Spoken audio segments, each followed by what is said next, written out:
Hello दोस्तों, study revolution channel पर आपका स्वागत है।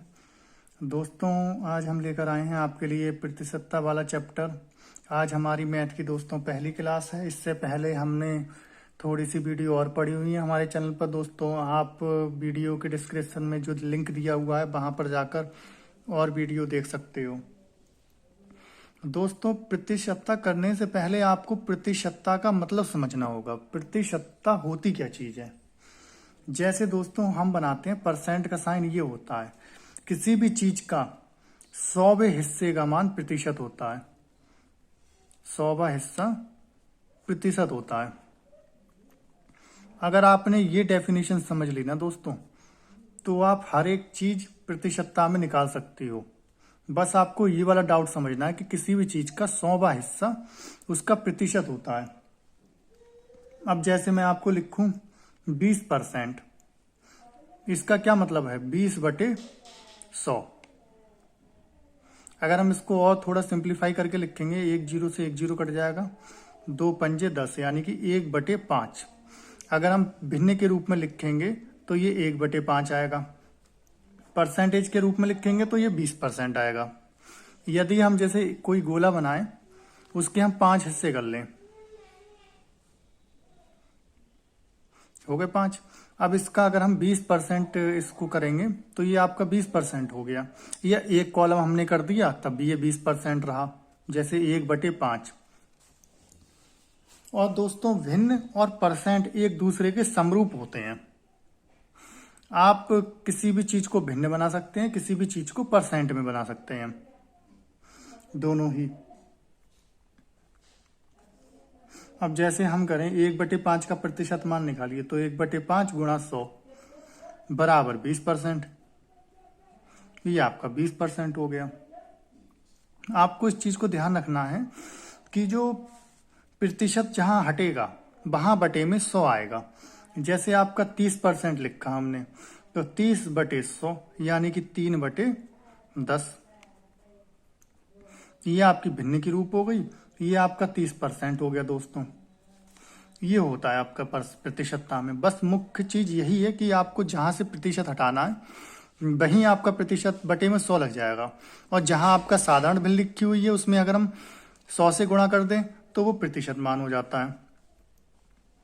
जैसे आपका दोस्तों 1/4 है, अब हम इसको प्रतिशत में बनाना चाहते हैं तो गुणा में 100 ले आए। अब 4 से काटा 25 और ये आपका हो गया 25%। अब ऐसे ही अगर हम इसको आगे बढ़ाएंगे तो 25/100 यानी कि 1/4। इसको हम ऐसे करेंगे। तो बस इसमें यही एक खास बात है। और बाकी जब हम दोस्तों धीरे धीरे करके क्वेश्चन करेंगे तो आपके लिए उसमें बताएंगे कि हम कैसे कैसे क्या क्या करेंगे। देखो दोस्तों, प्रतिशत में बस कुछ नहीं है, भाषा का खेल होता है। दोस्तों, आपको शब्द को पकड़ना आना चाहिए। जो शब्द दिए हुए होते हैं, हम उन शब्दों के साथ किस तरह से खेलें। क्योंकि दोस्तों मैथ में इतने ढेर सारे फॉर्मूलेज हो जाते हैं, आपको वो सारे के सारे फॉर्मूलेज याद करना इतना आसान नहीं है। इसलिए मैं आपको एक अलग तरह से समझाऊंगा कि आप सिर्फ भाषा को समझकर किसी भी सवाल को कैसे करें। आप दोस्तों रटिए मत किसी भी चीज को, अगर आप रटेंगे तो भूल जाएंगे। उससे अच्छा है आप हमारा तरीका देखिए कि हम किस तरह से आपको करवा रहे हैं। डेफिनेटली आपका एग्जाम निकलेगा ही निकलेगा। आपको सिर्फ भाषा को पकड़ के चलना है। अब जैसे दोस्तों आइए शुरुआत करते हैं एक क्वेश्चन से।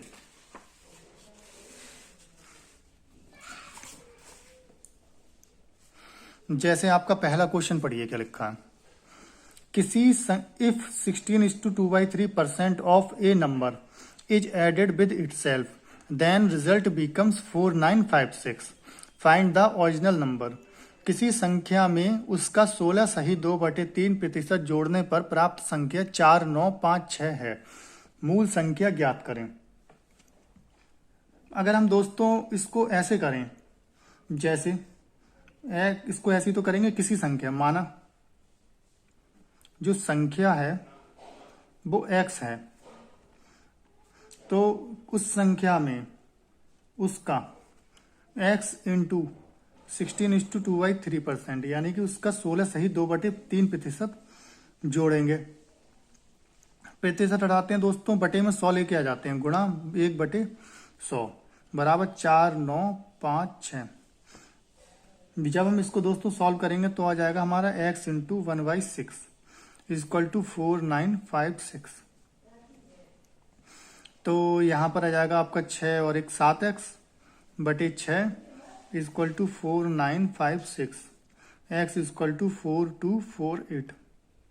ये आपका x का मान आ जाएगा, यानी कि वो संख्या। अब हम इसको दूसरी तरह से करते हैं दोस्तों, जो हमारा भाषा के साथ खेलने का मतलब है। जैसे हम जब प्रतिशत पढ़ा रहे हैं तो आपको प्रतिशत का महत्व समझ में आना चाहिए। जैसे आपको मैं कुछ चीजें बता देता हूं। जैसे आपका 20% है, 20% बराबर 20/100 बराबर 1/5, यानी कि 1/5। ये आपका लिखा हुआ है दोस्तों, ऐसे तो निकलेगा 20% का मान 1/5, जैसे हमने पहले समझाया था आपको।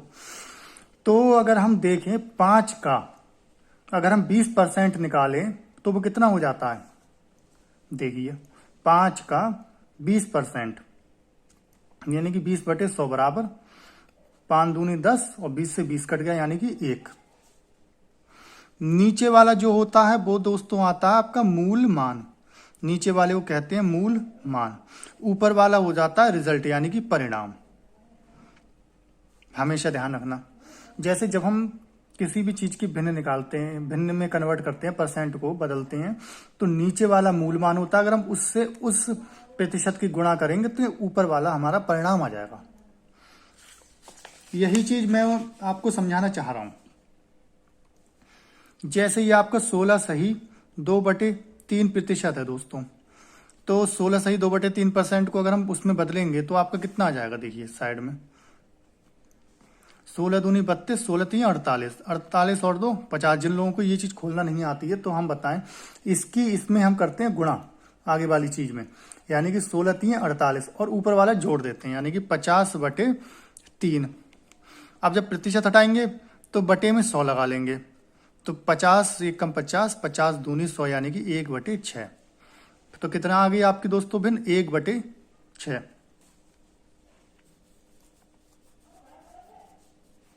अब ये कह रहे हैं कि उस संख्या में उसका 16 सही 2/3% जोड़ने पर प्राप्त संख्या 4956 है, यानी कि 6 में हम इसका 16 सही 2/3% जो कि 1 है हमारा, यही तो मतलब समझ में आया कि 6 का 16 सही 2/3% कितना होगा हमारा 1, यानी कि हम 6 में अगर 1 जोड़ेंगे तो जो संख्या मिलेगी हमको 4956 मिलेगी। तो या तो हम इसको पूरा सॉल्व करें या फिर हम डायरेक्ट 6 में 1 जोड़ दें, क्योंकि 6 का 16 सही 2/3% है तो दोस्तों 1 ही। तो अगर हम 6 में 1 जोड़ेंगे तो हमारा कितना हो जाएगा 7, यानी कि 7 हमारा बता रहा है कि 7 के जो मान है वो 4956 है। जिन लोगों को ये चीज समझ में नहीं आई फिर से समझिए दोस्तों। जैसे जब हमने प्रतिशत को भिन्न में बदला तो यानी कि 6 का 16 सही 2/3% 1 है। अब हमको ये चीज क्लियर हो गई। जब हम 6 में 1 जोड़ेंगे तभी तो हमारा 4956 आएगा। जब हम 6 में 1 जोड़ेंगे तो 7 की वैल्यू क्या है, 4956, और हम इसको एक यूनिट मान ले रहे हैं। जैसे 7 यूनिट की वैल्यू निकल आई हमारी 4956, तो 1 यूनिट की वैल्यू कितनी होगी दोस्तों, जब हम इसको भाग दे देंगे 7 से 4956 को, तो 7 49 7 8 56 708। अब कह रहे हैं मूल मान कितना है दोस्तों, नीचे वाले यानी कि 6 यूनिट। जब 1 यूनिट की वैल्यू इतनी है तो 6 यूनिट की वैल्यू कितनी होगी दोस्तों बताइए। तो हम 708 की 6 में गुणा कर देंगे, 708 गुणा 6, तो हमारी जो 6 यूनिट की वैल्यू यानी कि जो मूल मान होगा, जो हमारा मूल मान दिया हुआ है 6 यूनिट, उसका मान हो जाएगा 6 48, 6 7 42 दोस्तों, 4248। यही आपका आंसर है। जैसे अगला क्वेश्चन है, अभी आपको अगर पूरी तरह से ये कंप्लीट समझ में नहीं आया हो तो देखिए, किसी संख्या में उसका 6 सही 2/5% घटाने पर 5670 प्राप्त होता है। तो यानी कि 6 सही 2/5%। सबसे पहले हम इसको दोस्तों साधारण भिन्न में तोड़ ले रहे हैं। साधारण भिन्न में इसलिए तोड़ रहे हैं हम ताकि हमारा समय बचे। और जब समय बचेगा तो दोस्तों हम सवाल को आसानी से कर पाएंगे। जैसे ये तो मैंने आपको डिटेल में समझाया, जब आप एग्जाम करने बैठोगे और इन सवालों पर प्रैक्टिस करोगे तो आप इतने धुरंधर हो जाओगे दोस्तों। आप सवाल देखते ही इसका सीधे 1/6 निकालोगे और 6 में 1 जोड़ोगे यानी कि 7, 7 का हम इससे सीधे सीधे भाग दोगे और नीचे वाली की गुणा करोगे दोस्तों, आपका सीधे सीधे आंसर आ जाएगा। बस आपको एक लाइन लिखनी होगी और आपका आंसर आपके सामने। बस अभी तो मैं थोड़ा सा ये डिटेल में करके बता रहा हूं। तो देखिए अब इसमें हम कैसे करें। अब हम सबसे पहले इसको भिन्न में तोड़ते हैं। तो 6 पंजे 30 और 2 32, 32/5, 6 पंजे 30 और 2 32। इसका आया दोस्तों मान 32/5 गुणा 100। इधर साइड में सॉल्व कर रहे हैं इसको। जब हम प्रतिशत आएंगे तो बटे में लगाएंगे दोस्तों 100। तो 4 अट्ठे 32, 4 25 जा 100, तो 8/25 पंजे 125। तो इसका मान निकल के आया 8/125।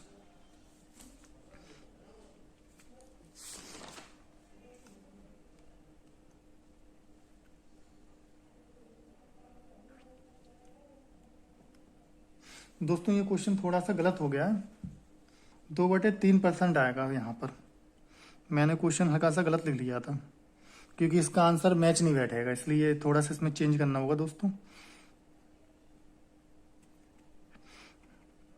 आइए हम इसको दोबारा से करते हैं।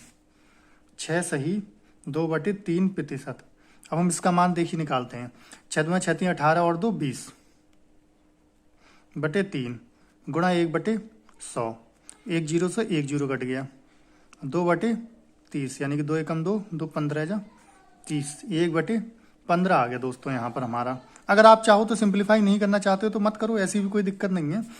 बस अब ऐसे समझिए, कह रहे हैं 15 में से इसका 6 सही 2/3% घटाने पर, यानी कि 1 घटाने पर, 15 में से 1 घटाने पर हमको 5670 प्राप्त हो रहा है। यानी कि तो 15 में से 1 घटाएंगे 14, और 14 यूनिट की जो हमारी वैल्यू बनेगी वो है 5670। तो 1 यूनिट की वैल्यू दोस्तों क्या हो गई,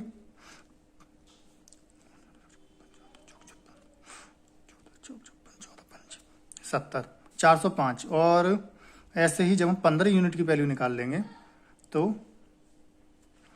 405 गुणा 15।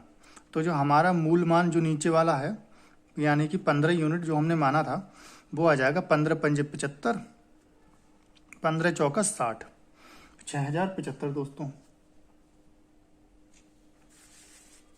अगला देखिए, यदि किसी संख्या को उसके 11 सही 1/9% से जोड़ने पर 900 प्राप्त होता है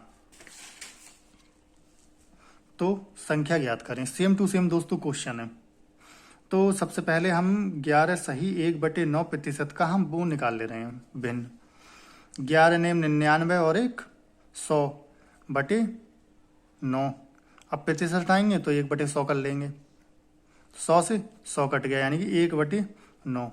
9 में 1 जोड़ने पर हमको 900 प्राप्त हो रहा है, यानी कि 9 में 1 जोड़ोगे 10, 10 की वैल्यू हमारी कितनी है, 10 यूनिट की वैल्यू उन्होंने दे दी 900। तो 1 यूनिट की वैल्यू 90, तो 9 यूनिट की वैल्यू 810। मतलब 9 की 9 से गुणा कर देंगे 9 यूनिट की, यानी कि जो कि हमारा मूल मान है दोस्तों। यही हमारा आंसर हो गया।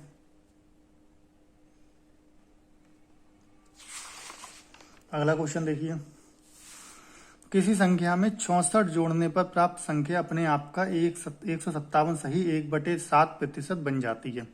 संख्या ज्ञात करें। तो देखिए इसको कैसे करते हैं। 157 सही 1/7%। तो अब हम इसको साधारण भिन्न में तोड़ेंगे। 7 7 49 और 1 50, 7 पंजे 35, 35 और 5 40, 7 एकम 7 और 4 11 बटे 7। गुणा करेंगे 1/100 लगाएंगे तो दोस्तों इसका मान आ जाएगा आपका 11/7।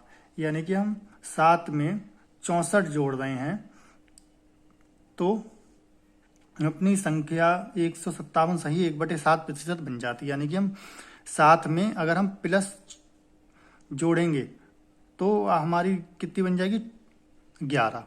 तो यहाँ पर हम कितना जोड़ना पड़ रहा है ये देख लीजिए सीधे सीधे। 7 में हम यहाँ पर जोड़ रहे हैं 4, लेकिन बुझ कह रहा है 4 नहीं जोड़ रहे हो आप, एक्चुअल में जोड़ रहे हैं 64, यानी कि 4 यूनिट की जो वैल्यू बनेगी वो दोस्तों बनेगी 64। तो 1 यूनिट की वैल्यू दोस्तों बन गई आपकी 4 एकम 4, 4 छंग 24। तो मूल संख्या हमारी 7, तो 7 यूनिट की दोस्तों वैल्यू क्या हो गई 7 छिंग 42, 7 एकम 7 तो 4 11, 112। ये आपका आंसर यानी कि मूल मान। बहुत आसान है दोस्तों, बस आप इस खेल को समझना होगा कि जब भी फ्रैक्शन भिन्न दी जाती है जैसे जोड़ने वाला, तो उसमें उतना ही जोड़ेंगे तो उतना बन जाएगा। आइए अगले क्वेश्चन पर चलते हैं। यदि किसी संख्या में 930 जोड़ा जाए तो वह संख्या अपने आप का 444 सही 4/9% हो जाती है। तो देखिए 444 सही 4/9%। भिन्न में कन्वर्ट कर लो दोस्तों इसे। 9 चौक 36 और 4 40, 9 चौक 36 और 4 40, 9 चौक 36 और 4 40 बटे 9। जब हम परसेंट हटाएंगे, यहाँ पर दोस्तों परसेंट है याद रखना, तो 1/100 लगाएंगे, 100 से 100 कट जाएंगे, तो हमारे 40/9 आ गया। अब वो कह रहा है इसमें 930 जोड़ा है, लेकिन हम यहाँ पर एक्चुअल में कितना जोड़ रहे हैं दोस्तों 31 की वैल्यू है हमारी 930। तो 1 यूनिट की वैल्यू कितनी हो गई 30। तो 9 यूनिट की वैल्यू 270। यही दोस्तों आंसर है।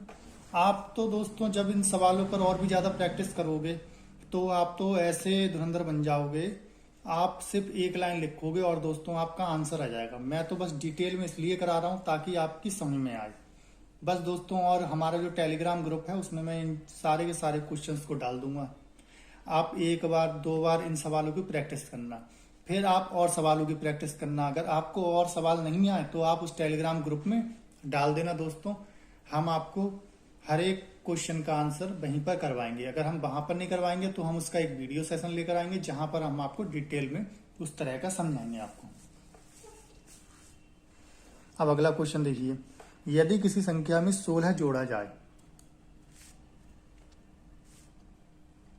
तो वह संख्या अपने आप का 116 सही 2/3% हो जाती है। तो 116 सही 2/3%। हम दोस्तों इसको प्रतिशत को उसमें बदल ले रहे हैं।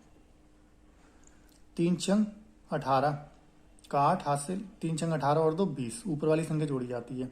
3 एकम 3 और 2 5,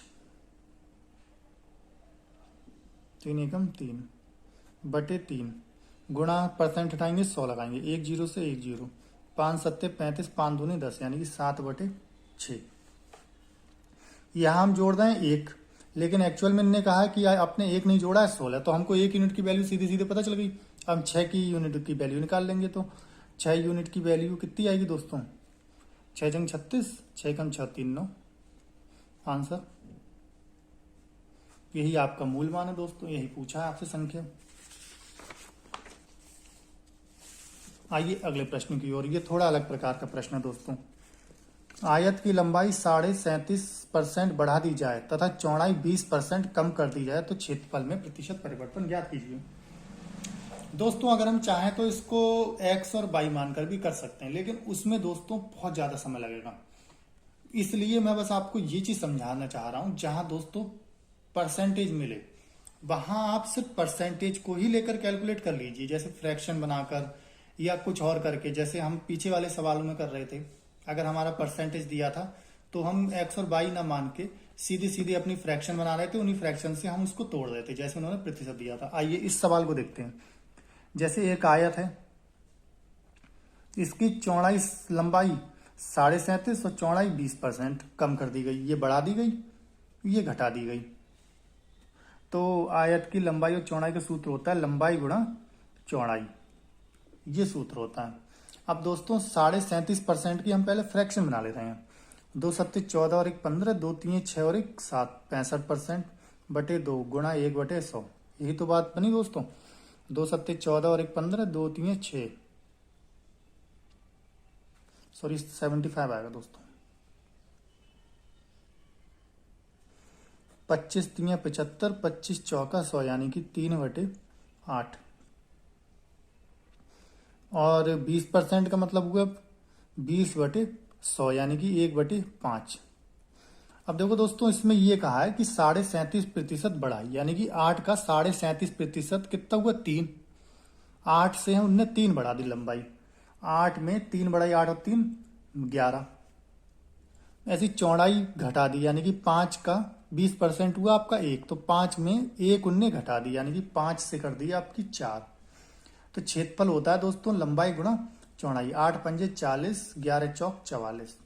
तो 40 से कितनी बढ़ के हो गई +4, यानी कि क्षेत्रफल में +4 की वृद्धि। तो अगर हम 4 की वृद्धि करेंगे तो 40 पे कितनी गुणा 100। 1 0 से 1 0, 4 से 4 यानी कि 10% की वृद्धि। हमको दोस्तों कुछ और करना ही नहीं है, इस सवालों को इन्हीं तरह से करना है। अब जैसे आइए व्रत वाला सवाल देखते हैं। ये थोड़ा सा डिफरेंट टाइप का है। ये व्रत की त्रिज्या 25% बढ़ा दी, यानी कि 25/100 यानी कि 1/4। व्रत की त्रिज्या का r पहले 4 थी, अब 1 बढ़ा दी, यानी कि 25% का मतलब 1 बढ़ा दी, 4 और 1 5 कर दी। व्रत की त्रिज्या का सूत्र होता है दोस्तों πr², यानी कि 4 का स्क्वायर, यानी कि 4 चौक 16, 16 पाई। ऐसे इसका 5 जब बढ़ने के बाद हो गई 25 पाई। 16 से कितने बढ़ गए दोस्तों? 16 से बढ़ गए आपके 9 पाई। अब 9 पाई बटा 16 पाई गुणा 100, ऐसे ही तो निकालते हैं दोस्तों। पाई से पाई कैंसिल, 4 चौक 16, 4 25, तो बना आपका 225/4%। हम इसको और थोड़ा सा दोस्तों सिंप्लीफाई कर सकते हैं। अब आपको ये सवाल समझ में आ रहे हैं? बस खाली खेल ये है, जब भी किसी चीज का कोई प्रतिशत मान दिया जाए तो दोस्तों वही उसका उतना ही % बढ़ता है जैसे भिन्न में बढ़ता है।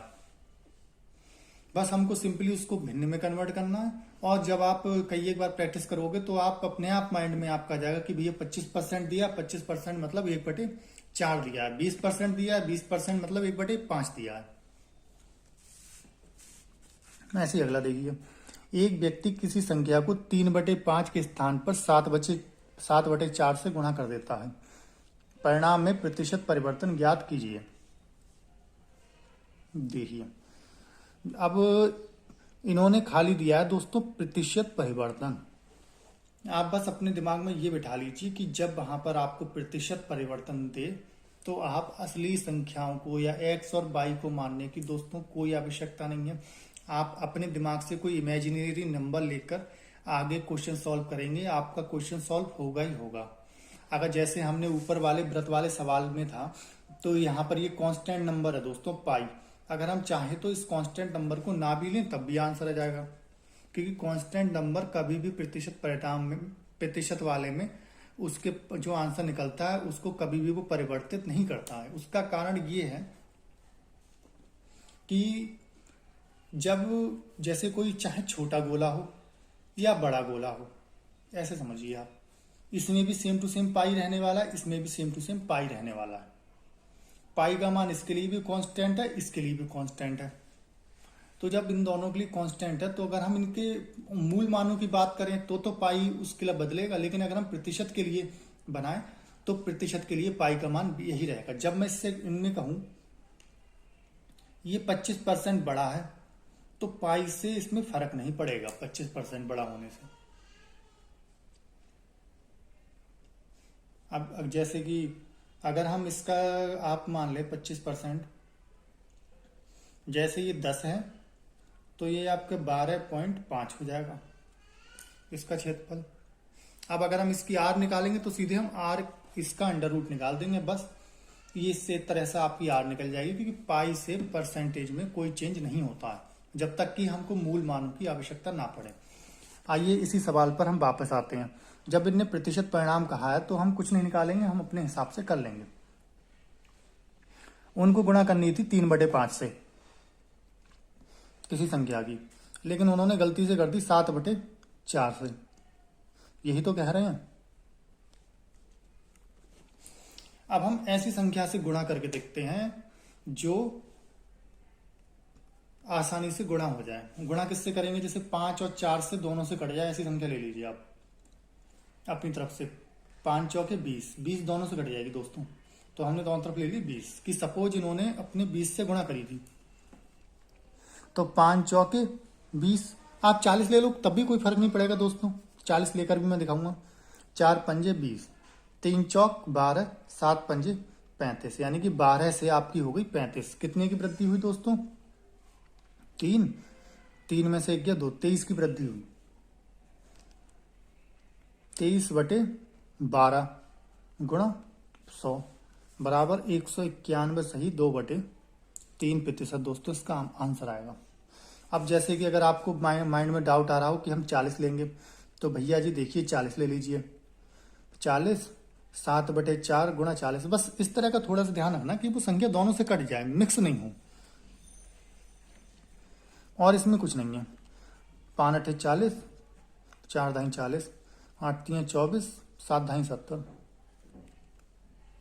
तो कितने की वृद्धि होगी? 6, और 6 में से 2 गए 4, तो 46 की वृद्धि 24 पर, तो 100 पर कितनी? तब भी वही बात आ गई 22/12, सॉरी 23/12। तब भी आपका आंसर यही आएगा 191 सही 2/3%। जहां दोस्तों प्रतिशत परिवर्तन बोला जाएगा वहां आपको कुछ नहीं करना है, अपनी तरफ से मानकर चलते रहना है। आप बस इन्हीं सवालों पर दोस्तों प्रैक्टिस करिए। आपका प्रतिशतता का चैप्टर बिल्कुल आपके दिमाग में ऐसे फीड हो जाएगा। और दोस्तों अगर आपने के दिमाग में प्रतिशतता वाला चैप्टर फीड हो गया तो कोई भी आपको एग्जाम में कभी कोई दिक्कत नहीं आएगी। ये समझ लो प्रतिशतता अरिथमेटिक की जान है।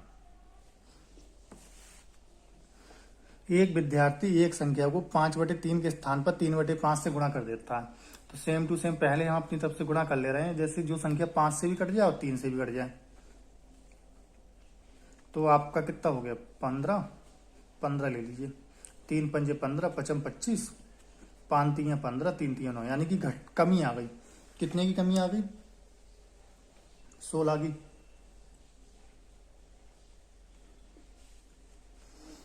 16 की कमी आई कितने पर? 25 पर, तो 100 पर कितनी? 25 चौका 100, 16 चौका 64, यानी कि 64% की कमी। बस अब देखिए अगला क्वेश्चन। चीनी का दाम 16 सही 2/3% बढ़ जाता है तथा परिवार की खपत 20% कम हो जाती है। कुल खर्च में प्रतिशत परिवर्तन ज्ञात करें। तो ये ऐसे समझिए, 16 सही 2/3% की फ्रैक्शन दोस्तों क्या होती है? 16 दूनी 32, 16 3 48 और 2 50/3। अब 1/100 हम प्रतिशत हटा दिया, 50 दूनी 100 यानी कि 1/6। और खपत 20/100 यानी कि 1/5। अब हम लिखते हैं यहाँ पर प्राइस और खपत। प्राइस में कितना का इजाफा हुआ भाई? पहले 6 था, अब 1 बढ़ गया, यानी कि 6 से अब आपका हो गया 7। और खपत पहले 5 थी, अब 1 घट गई, यानी कि 5 से हो गए दोस्तों 4।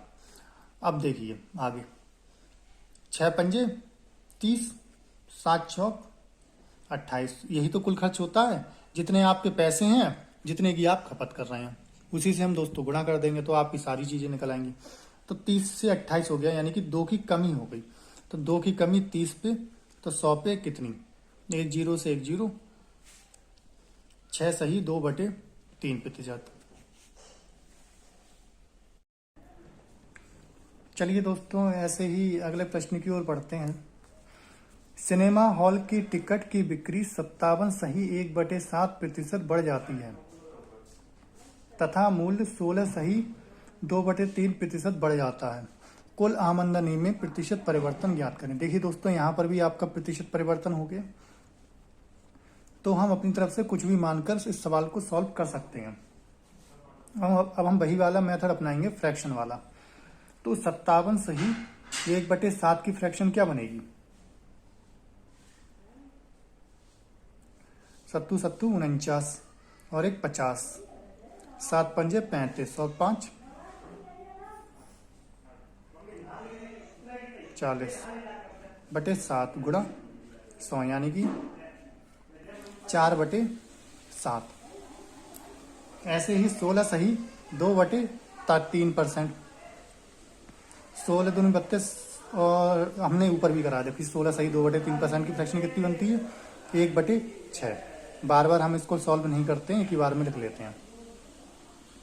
तो ये होगी सेल, ये हो गए प्राइस। तो हमारी सेल जो बढ़ी है दोस्तों, वो पहले 7 थी, फिर 57 सही यानी कि 4 बढ़ गई, तो 7 से बढ़कर हो गई 11। प्राइस में 6 थी पहले और बढ़कर हो गई 1, यानी कि 1 से 7 हो गई। तो उसकी इनकम 7 छंग 42, 11 सत्ते 77। कितना बढ़ा दोस्तों? 35। अब 35 का इंक्रीज हुआ 42 पर, तो 100 पर कितना? 83 सही 1/3%। दोस्तों जब हम प्रतिशत निकालते हैं तो जिस पर निकालते हैं उसी को बटे में रखते हैं। जैसे अगर किसी को डाउट हो कि हम बटे में नीचे वाला क्यों नहीं रख रहे हैं, तो हमको इनिशियल प्राइस पर हमको निकालना है परसेंट, क्योंकि जो परिवर्तन होगा वो हम इनिशियल एज से ही तो देखेंगे। जैसे सपोज अभी मेरी उम्र 6 साल थी, 2 साल बाद बढ़कर मेरी उम्र 8 साल हो गई, तो हम कैसे बताएंगे कि भाई मेरी उम्र कितनी बढ़ गई? तो 6 साल से ही तो देखेंगे 8 साल हो गए, ना कि 8 से हम उल्टा देखेंगे, पीछे से आगे की तरफ बढ़ेंगे। इसलिए हमने हमेशा ऊपर वाली चीज लेते हैं दोस्तों। आइए अगला प्रश्न देखते हैं। ऐसी सेम टू सेम सवाल। यदि x जो है वो 22 से 25% अतिरिक्त धन कमाता है, देखिए, यानी कि x कमाता है, सॉरी y कमाता है 100, तो x कमाता है आपका 125। या तो हम इसको फ्रैक्शन में और थोड़ा सिंप्लीफाई करके लिख दे, वरना ऐसे भी लिख रहने दीजिए, तब भी कोई दिक्कत वाली बात नहीं है। मेरे दूसरे तरह से समझाने का मतलब ये है कि आप अगर आप चाहो तो इसको फ्रैक्शन में तोड़ सकते हो, या फिर आप इसको डायरेक्ट ही लिख सकते हो। तो देखिए 100 से हमारा 125 हो गया, तो बताइए बाई जो है वो x से कितने % धन कम कमाता है? तो अभी तो हमने देखा x जो है वो 22 से 25% अधिक कमाता है, तो ये इससे कितने % कम कमाता है? तो यानी कि बाई जो हमने पीछे बताया था बटे में कौन सी रखनी है। अब हम बाई के रिस्पेक्ट ही तो देख रहे हैं, तो बाई बटे में आ जाएगा। 125 x से आ गया, तो 125 बटे में आ जाएगा। और कितना कम? 25 गुणा 100, 25 पंजे 125, 5 चौके 20, सॉरी 5 दूनी 10, यानी कि 20%। जिसके रिस्पेक्ट देखते हैं दोस्तों वो चीज नीचे रखते हैं। फिर से समझिए, जैसे x बाई से 25% अतिरिक्त धन कमाता है, यानी कि x कमाता है, बाई अगर 100 है तो x कमाएगा 125। अब इन्हें कहा है बाई x से कितने प्रतिशत कम धन कमाता है।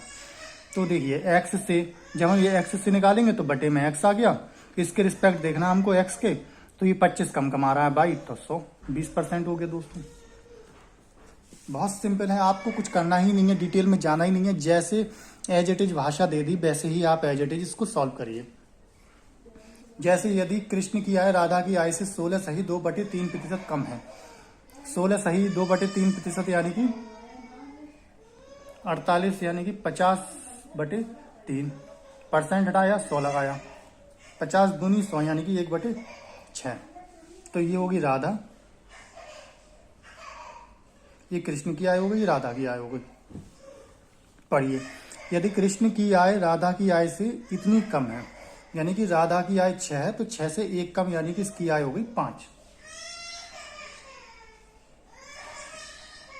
तो राधा की आय कृष्ण की आय से, यानी कि कृष्ण की आय से कितने प्रतिशत अधिक है? कृष्ण की आय से बोला तो कृष्ण की आय नीचे आ गई, कितने प्रतिशत अधिक है? 1 अधिक है, तो 100, 5 दूनी 10, यानी कि दोस्तों आ गया आपका 20%।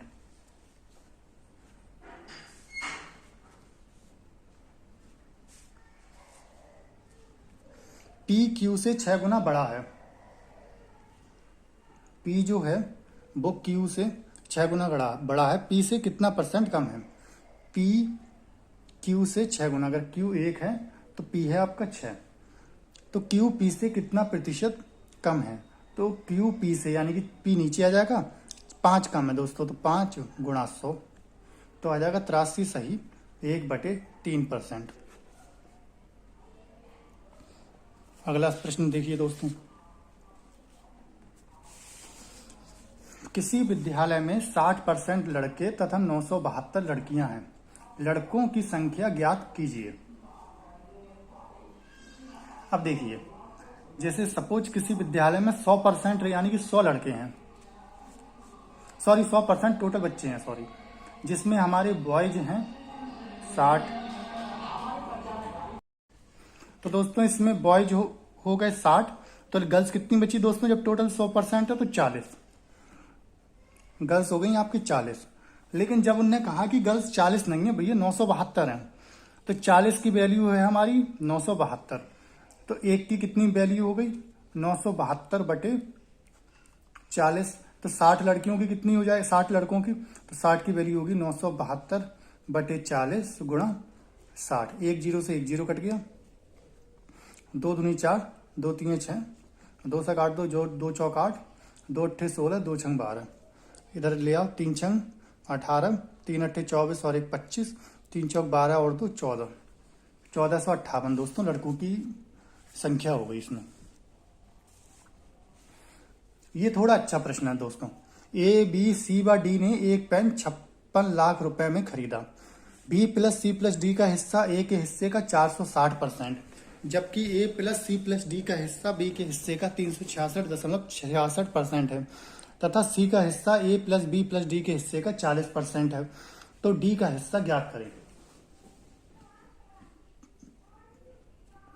देखो दोस्तों, इसको हम कई एक तरह से सवाल को कर सकते हैं,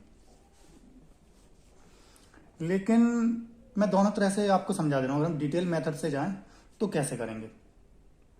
जैसे B plus C plus D का हिस्सा है ए के, जब हम इसको हम सॉल्व करेंगे 460% हटाएंगे, बटे में 100 लगा लेंगे, 0 से 0 कट गया, 2 दूनी 4, 2 3 6, 2 पंजे 10, यानी कि 23/5, यानी कि टोटल अगर 23 है, ऊपर वाला का हिस्सा उनका हो गया तो नीचे वाले का हिस्सा हो गया 5 ए का, क्योंकि 5 का 23वां हिस्सा है B plus C plus D का, यानी कि 460%। 460% हमारा कितना है दोस्तों? 23, तो 23 इनका हो गया, 5 इनका हो गया, और यानी कि 5 की वैल्यू है, और देखो सबको जोड़ लो, 23 और 5 दोस्तों हो गया टोटल 28। 28 की वैल्यू जो है, अगर हम इन सबको जोड़ दें तो सब लोगों का हिस्सा कितना है दोस्तों? 56 लाख। आप ऐसे समझिए, टोटल यूनिट हो गई हमारी 28, और 28 की वैल्यू है हमारी 56 लाख। उन लोगों ने 56 लाख इन्वेस्ट करा, उनके कहने का मतलब ये है। अगर आप नहीं समझ पाए हो तो फिर से मैं समझा दूं। जैसे B plus C plus D का जो हिस्सा है वो ए के हिस्से का 460% है, यानी कि 460% का मतलब हो गया 23/5, यानी कि 5 का 460% हुआ दोस्तों 23। तो यानी कि B plus C plus D का हिस्सा 460% टोटल 23 हो गया, और ए का हिस्सा हो गया 5। अब मैं अगर यहीं पर देखूं इन फ्रैक्शन, तो उन्होंने सब लोगों ने मिलकर कितना इन्वेस्ट करा? 28। लेकिन यहाँ पर उन्होंने ये कह रहे हैं सवाल में कि उन लोगों ने 28 नहीं इन्वेस्ट करा, 56 लाख। तो यानी कि जो हमारा 28 निकल रहा उसकी वैल्यू कितनी होनी चाहिए? फाइनली 56 लाख। तो एक यूनिट की वैल्यू कितनी हो गई? 2 लाख। इस हिसाब से ए की जो वैल्यू हमारी निकल कर आई वो आई 5 दूनी 10 लाख। ऐसे ही दोस्तों आपका अगला देखिए, ए प्लस सी प्लस डी, ए प्लस सी प्लस डी का जो हिस्सा है वो बी के 366.66% है। तो इस हिसाब से जब हम निकालेंगे, इसको कैलकुलेट करेंगे, तो दोस्तों आ रहा होगा 11/3। ध्यान रखना जब आप इसको सॉल्व करेंगे तो 3 और 11, यानी और सबको अगर हम जोड़ लेंगे तो टोटल इनका इन्वेस्टेड अमाउंट हो गया 11 और 3 दोस्तों 14। लेकिन 14 नहीं है, वो एक्चुअल में है 56 लाख। तो 14 चौका 56, एक यूनिट की वैल्यू कितनी हो गई? 4 लाख। तो बी का जो इन्वेस्टमेंट हो गया दोस्तों इस हिसाब से 4 तियां 12 लाख। आप दोस्तों इन चीज़ों को समझते रहिए और कॉपी पेन लेकर बैठना। अगला इन्होंने कहा है कि सी का हिस्सा बी ए प्लस बी प्लस डी के हिस्से का 40% है। तो ए प्लस बी प्लस डी का जो हिस्सा है वो सी के हिस्से का, जब हम इसको दोस्तों सॉल्व करेंगे तो आएगा आपका 5/2। इस वाली फ्रैक्शन को जब हम सॉल्व करेंगे तो 40% को, तो जब इसकी 2 हो गई तो इसकी 5 हो गई। अगर हम टोटल इन्वेस्टेड अमाउंट देखेंगे तो 5 और 2 7, लेकिन एक्चुअल में इन्होंने इन्वेस्ट कराया 56 लाख। तो एक की यूनिट की वैल्यू हो गई 8 लाख। तो इस हिसाब से सी का इन्वेस्ट हो गया 8 दूनी 16 लाख। अब देखिए, अब इन्होंने क्या पूछा है, डी का हिस्सा ज्ञात करना है। तो अब हम देखिए, ए का हिस्सा पता चल गया, बी का हिस्सा पता चल गया, सी का हिस्सा पता चल गया। तो ए प्लस बी प्लस सी, तीनों ने टोटल इन्वेस्ट कितना करा था, 10 और 12, 6 और 2 8, 1 2 3, यानी कि 38 लाख। और टोटल इन्होंने कितना इन्वेस्ट करा था, 56 लाख माइनस 38 लाख। तभी तो आपका डी का हिस्सा निकलेगा। टोटल 56 लाख में से हम ए प्लस बी प्लस सी का घटा दें तो सिर्फ डी का बच जाएगा। तो डी की इन्वेस्टेड अमाउंट आ गई 16 में से 8 गए 8, 4 में से 3 गए 1, 18 लाख। दोस्तों यही आपसे पूछा गया है। इन डिटेल जाऊं तो हर किसी का इंडिविजुअली हमने निकाला है, लेकिन अब आप दोस्तों भाषा को पकड़ना सीखिए कि हम भाषा के थ्रू इस सवाल को कैसे इजीली सिर्फ एक स्टेप में कर सकते थे। अब आप ऐसे समझिए, जैसे B plus C plus D का जो हिस्सा था वो ए के 460% था, यानी कि ए का 5 था तो इनका 23 था। यही तो कहा गया था। ऐसे ही ए प्लस सी प्लस डी का जो हिस्सा था वो बी के हिस्से का कितना था, 366.66, यानी कि बी का 3 था तो इसका 11 था। हम यहाँ पर सॉल्व कर चुके हैं। ऐसी ए प्लस बी प्लस डी का जो हिस्सा था वो सी का 2 था तो इनका 5 हो गया था। इन सबका दोस्तों टोटल कर लीजिए, 23 और 5 28, 11 और 3 14, 5 और 2 7। अब एक चीज देखिए, जब हम इसको कंपेयर करेंगे, कंपेयर करने के लिए ये आगे वाली सारी की सारी वैल्यूज बराबर होनी चाहिए, तभी तो हम दोस्तों कंपेयर कर सकते हैं, वरना हम इसको कंपेयर नहीं कर पाएंगे। जैसे 14 को अगर हम 28 करेंगे तो इसमें हम गुणा 2 करेंगे, तो यहाँ जब हम 2 से गुणा करेंगे तो यहाँ हो जाएगा 3 की जगह 6। जैसे जब हम इसमें बी में मल्टीप्लाई करी तो 6 हो गए। ऐसे ही 2 में इसकी गुणा करेंगे तो हो जाएगा आपका 22, 11 की जगह। ऐसे ही इसमें आप देख सकते हैं 7 है, 7 को 28 बनाने के लिए हमको इसमें कितने की गुणा करनी पड़ेगी, 4। तो जब हम इस 2 में 4 की गुणा करेंगे तो हो जाएगा 8, और 5 में 4 की गुणा करेंगे तो हो जाएगा 20। इस हिसाब से आप देख सकते हैं यहाँ पर भी 28 हो गया, यहाँ पर भी 28 हो गया, यहाँ पर भी 28 हो गया। फिर जब हम इसको आगे सिंप्लीफाई करेंगे तो हमको सारी चीज़ें ऑर्डर मिल गई। अब हम यहाँ से सीधे सीधे ए की वैल्यू कितनी हो गई, 5 अगर हम रखें, बी की वैल्यू कितनी हो गई दोस्तों 6, और सी की वैल्यू 8। इस तरह से हम आसानी से कंपेयर कर सकते हैं, हमको कुछ और देखना ही नहीं है।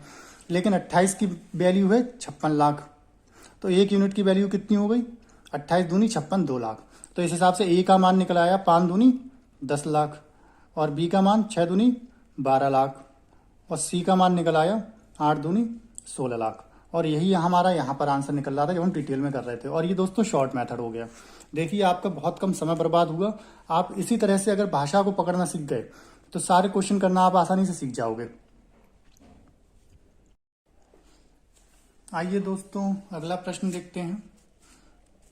यदि किसी नगर की जनसंख्या 1,89,000 है, 4/9 लोग पुरुष तथा अन्य महिलाएं हैं, 50% पुरुष विवाहित हैं, तो पहला क्वेश्चन है प्रतिशत विवाहित जनसंख्या और प्रतिशत विवाहित महिला ज्ञात करें। दोस्तों जब इन लोगों ने प्रतिशत बोला है तो सिर्फ हम इन्हीं चीजों पर लेकर करेंगे, हम ज्यादा सवाल में घूमेंगे नहीं। जैसी भाषा बोला गया है उसी भाषा के आधार पर हम इस सवाल को सॉल्व करना शुरुआत करेंगे।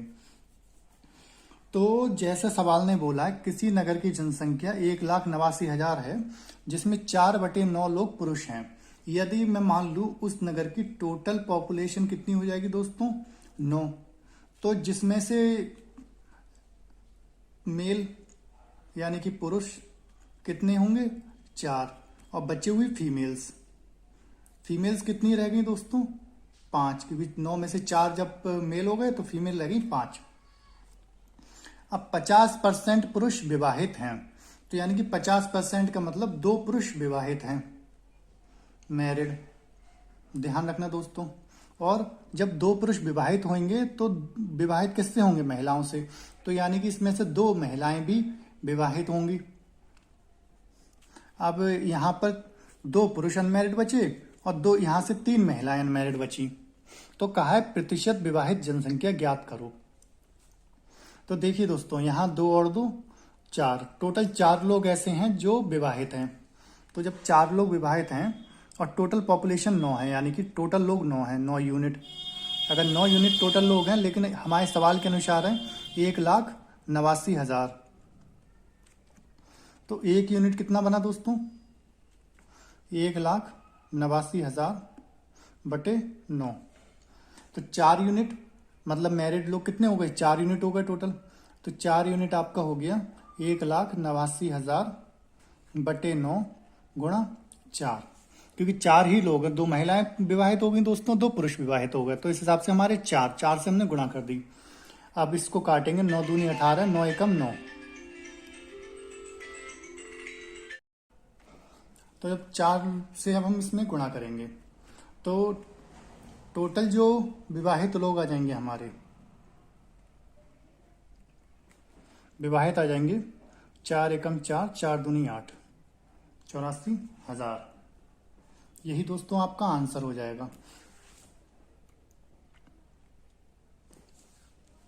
लेकिन इन्होंने क्या पूछा है? अब देखिए अंतर समझिए। यहाँ पर इन्होंने पूछा है प्रतिशत विवाहित जनसंख्या। अब हमने ओरिजिनल वैल्यू निकाली 84,000। अब हम इस 84,000 को यहाँ पर रखते तो हमारी अब निकलेगी हमारी प्रतिशत विवाहित। लेकिन अब हम इसको डायरेक्ट भी कर सकते थे जब इन्होंने प्रतिशत ही पूछा है। समझ रहे हैं आप बात के लिए? हमको इस ओरिजिनल वैल्यू की दोस्तों जरूरत ही नहीं पड़ेगी, हमको ये सब करना ही नहीं है कि सबसे पहले हम विवाहित टोटल निकालें, फिर उसको इसकी रिस्पेक्ट रखकर हम उसका परसेंटेज निकालें। उससे बढ़िया जैसे इन्होंने 9 यूनिट निकला, यानी कि 4 लोग विवाहित हैं कि और टोटल पॉपुलेशन हो गई 9। अब इसको ही हम 100 पर रख देंगे तो यही हमारी प्रतिशत माना जाएगा दोस्तों, यही हमारा आंसर हो जाएगा। ऐसे ही विवाहित महिलाएं टोटल कितनी हैं? 2।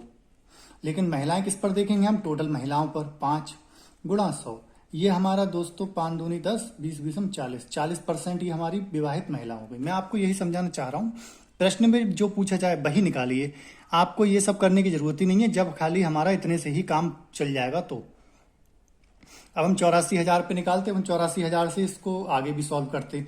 जब हम प्रतिशत निकालते तो हम ऊपर 84,000 लिखते और नीचे लिखते 1,89,000 गुणा 100। अब हम इससे इसको काट रहे होते तो इसको काटते, ऊपर आ जाता 4, नीचे आ जाता दोस्तों 9। तो बात तब भी हमारी वही बनती 4 बटे 9 गुणा 100। या फिर हम सिर्फ यहीं से सॉल्व कर लेते, तब भी आंसर हमारा सेम रहता। मैं बस कहने का मतलब ये कहना चाह रहा हूं दोस्तों, भाषा के अनुसार आप सवाल करिए, ना कि आपके लिए जो रटा जाए वही करिए। जैसे अगला क्वेश्चन करते हैं हम। एक मजदूर एक सप्ताह में 60 घंटे काम करता है तथा 2,400 रुपये प्राप्त करता है।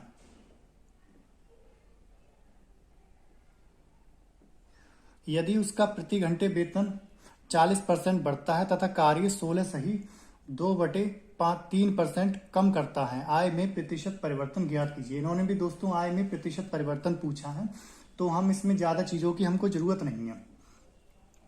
जैसे हम 40% की फ्रैक्शन निकालें तो हमारी निकलेगी 2/5,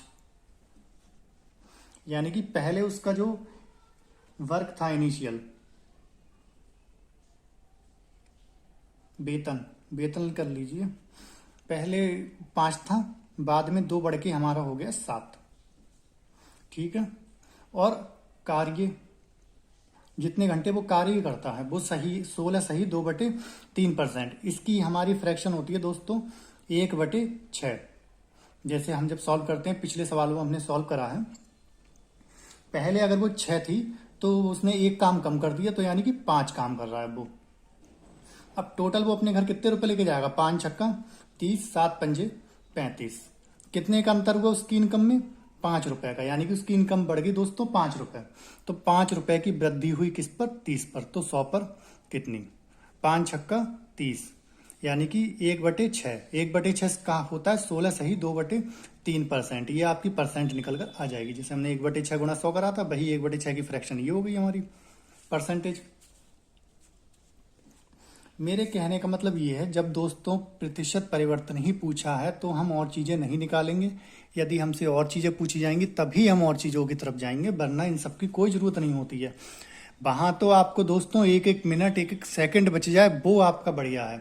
आप तो जब इस हमारे चैनल के साथ जुड़ोगे और सवाल करोगे तो आप तो दोस्तों ऐसे धुरंधर बनोगे, और सब लोग कैलकुलेट कर रहे होंगे, अलग अलग मान निकाल रहे होंगे, आप लोग देखते ही सवाल की भाषा पकड़कर तुरंत आंसर सॉल्व कर रहे होगे, सबसे पहले आपका आंसर आएगा दोस्तों। अगला देखते हैं, किसी फैक्ट्री में काम की मात्रा 50% बढ़ जाए तो आदमियों की संख्या, पहले दोस्तों सवाल ध्यान से पढ़िए, एक कोई फैक्ट्री है उसमें काम की मात्रा 50% बढ़ जाए, यानी कि उस फैक्ट्री में 50% काम की मात्रा बढ़ गई। 50% का मतलब पहले 100 काम होता था, अब 150 काम होने लगा है। तो आदमियों की संख्या में कितने प्रतिशत की वृद्धि की जाए कि काम पूर्व निर्धारित समय में ही पूरा कर लिया जाए। कि जब काम बढ़ रहा है 50%, तो कितने लोगों के लिए और बुलाया जाए कि काम जैसे पहले खत्म होता था वैसे ही नए समय में खत्म हो जाए। तथा इनने एक और नई बात जोड़ दी, इसमें नए मजदूर की क्षमता पुराने मजदूर से 25% अधिक है। नया मजदूर की एफिशिएंसी जो है 50% पिछले मजदूर से अधिक है। ऐसे समझिए दोस्तों कि पुराना मजदूर जो काम करता है और नए मजदूरों की एफिशिएंसी में कितना अंतर है। एफिशिएंसी आप चेक करिए पहले तो। एफिशिएंसी 25% की फ्रैक्शन होती है 100/25, सॉरी 25/100, 25 एकम 25, 25 चौका 100, यानी कि 1/4 है। पहले पुराना मजदूर अगर काम कर रहा है 4, तो नया मजदूर उससे 1 ज्यादा करेगा, यानी कि नया करेगा 5। ये बात आप दिमाग में रखिए। अब ऐसा मान लीजिए अब काम है आपका, जो वर्क है हमारा वो आप 100 कर लीजिए वर्क। अब जो पुराना मजदूर है ओल्ड, वो 4 काम करता है, यानी कि ऐसे समझ लीजिए 4 मार्कर बनाता है। तो टोटल कितने मार्कर बनेंगे, 400। अब सवाल ने कहा है कि काम जो बढ़ गया वो 50% बढ़ गया, 50% और ऐड हो गया काम। तो 400 से अब काम कितना होगा दोस्तों, 200 और बढ़ जाएगा, यानी कि 600। अब जो आपका 50% यानी कि 200 जो बढ़ा हुआ काम है वो हमको किससे करवाना है, नए वालों से, क्योंकि पुराने वाले तो दोस्तों आएंगे डेली और 400 मार्कर बनाकर अपने घर चले जाएंगे। अब 200 का काम और बढ़ गया। अब 200 जो नया काम बढ़ा हुआ है वो हमको नए मजदूरों से करवाना है। नए मजदूरों की एफिशिएंसी कितनी है दोस्तों, 5। तो टोटल काम है 200 और नए मजदूरों की एफिशिएंसी होगी 5। तो 5 चौके 20, यानी कि हमको चाहिए 40 नए मजदूर। अगर 40 नए मजदूर और होंगे तो हमारा काम ये पूर्व निर्धारित समय में हो जाएगा दोस्तों। आइए अगर चलिए दोस्तों अब फिर से एक नए तरह का क्वेश्चन देखते हैं। एक कमरे में 2 तरह के जानवर हैं, कुछ कुत्ते व कुछ बिल्लियां हैं। यदि प्रत्येक बिल्ली 5 बिस्किट व प्रत्येक कुत्ता 6 बिस्किट खाता हो तथा इस प्रकार 10 जानवरों ने 57 बिस्किट खाए, तो कुत्ते व बिल्लियों की संख्या ज्ञात करें।